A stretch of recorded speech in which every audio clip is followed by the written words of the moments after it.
As parents, we continually get flooded with nutrition and exercise suggestions for our kids on television and online. A local nonprofit called Teach a Kid to Fish had a clever idea to create healthy messages not only about kids, but also from the kids themselves. Joining me today is Rick Helweg, Executive Director of Teach a Kid to Fish and author of the Energy Children's Book Series. Hi Rick, thanks for joining me. Thanks for having me. So tell us a little more about Teach a Kid to Fish, what the programs are. And Teach a Kid to Fish, our mission is to prevent and reduce childhood obesity by empowering children and families to eat healthy and be active. And we work on a number of different programs that address certain segments of the population.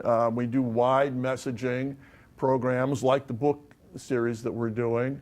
We do a lot of programming in child care centers, training child care center operators on how to make their settings healthier. We work all the way up to doing individual obesity intervention at our Heroes Clinic that we are working on in partnership with Children's Hospital of Omaha. now, Rick, describe for me the energy books. What's some of the messaging? The messaging is based on our ENERGY acronym, E-N-E-R-G-Y. And the first E is eat 5 or more fruits or vegetables every day. And then it continues, no more than 2 hours of screen time. Each day be active for an hour or more. Rethink your drink, get plenty of sleep. And finally, the Y is the positive message of you can do it. All right, great. Now, how did the whole thing get started with the books? Well, it actually started with our Safe Routes to School program a number of years ago. We received funding from the Safe Routes to School funders, and we were working in schools developing messaging for students and parents about promoting walking to school and biking to school and how to be safe doing that. And that kind of ran its course, and we were really excited about continuing to work in the schools, working with students to help develop messaging for their peers, because we found that that's very effective than me going into the classroom and I'm kind of a finger wagger telling them they should eat their fruits and vegetables. And I had written the first book in the series a number of years ago for the Chicago Tribune about walking to school. And I just thought I would continue that with the same characters, Mookie and his sister Sid and their dog Joe. And we had talked to several professional illustrators and weren't really very happy with what we were seeing. And Bob Reeker, who's the art specialist at Eastridge Elementary School, where my kids go to school, they went to school, is very supportive of the project, as was Deb Dabbert, who is the principal at Eastridge. And he suggested that we might want to get kids to create the art. And what a great idea, and it's been fabulous and fun, and we continue to work on it. Well, give me a little taste of what's in the first book. Well, the basic plot line of Mookie's Mission E for Energy is that Mookie learned from his grandfather, by working in his grandfather's garden, how good and important it is to eat fruits and vegetables. But his sister, who is 6 years old, Mookie's 9, his sister is 6, and his sister has not yet learned this. In fact, she lives on sweets. She loves candy. She loves root beer. She loves anything with lots of sugar in it. And so Mookie has taken it upon himself to teach her the lessons of good nutrition. But he knows that he just can't say to her, you have to eat an apple. He's got to kind of be sneaky about it. And so he adopts his alias as a secret agent. And he makes it his super secret mission to try to get her to eat healthy foods. And he enlists Joe, their dog, as his sidekick. And it's written in verse, as all the books are. And it is aimed at about the third grade reading level. And so, of course, that, the younger kindergartners, first and second graders who maybe are a little bit more advanced readers will read it. And it will also be enjoyed by kids who are older elementary school. Sounds like fun.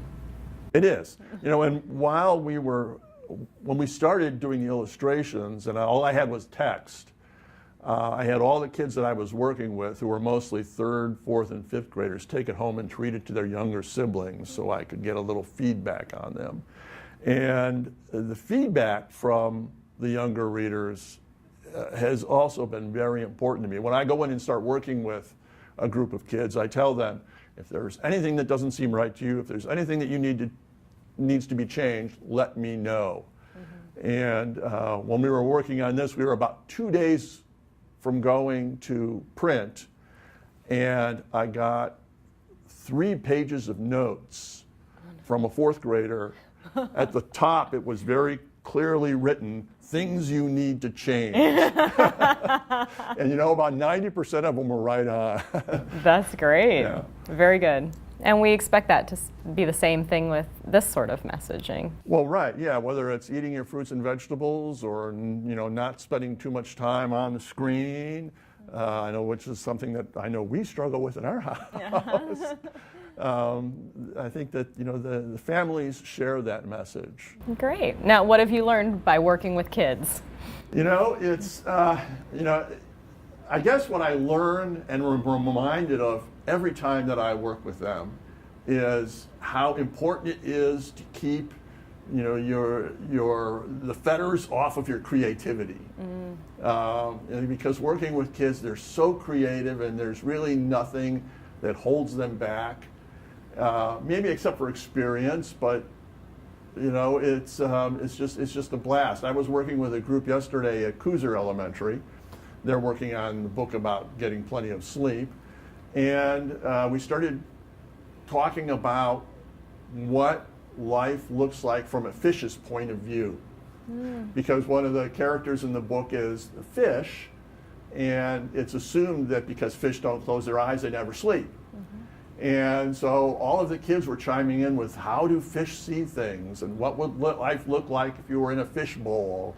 And there were a billion ideas, and they start drawing, and the excitement and the enthusiasm of the creative process was just so much fun.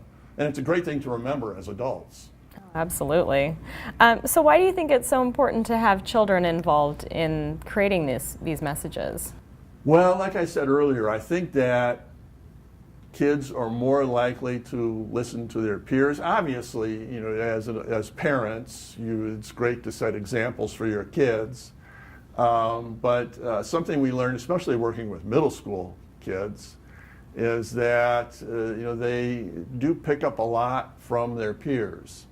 And when peers are informing their friends about ways to eat and ways to be active and those good, healthy life lessons, I think it's important, and kids pick up a lot when they hear it from their peers as well as from their parents. So how can this message affect a whole family?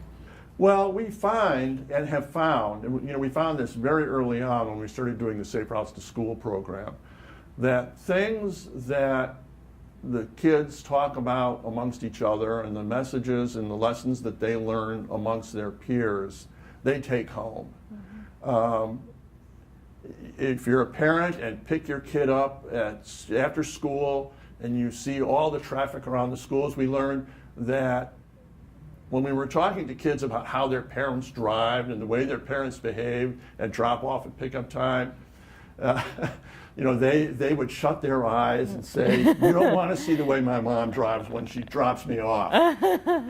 And she would say that she would talk to her mom and tell her mom how important it is that she park in a safe place, maybe that they consider walking to school. And they trade those safety messages back and forth with each other. So they do take them home, and that's really nice for me to know. So what's the response been to these books?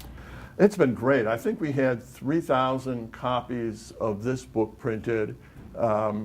We are so fortunate to have been working in partnership with Nelnet on this project and their publishing subsidiary, Peterson's Publishing.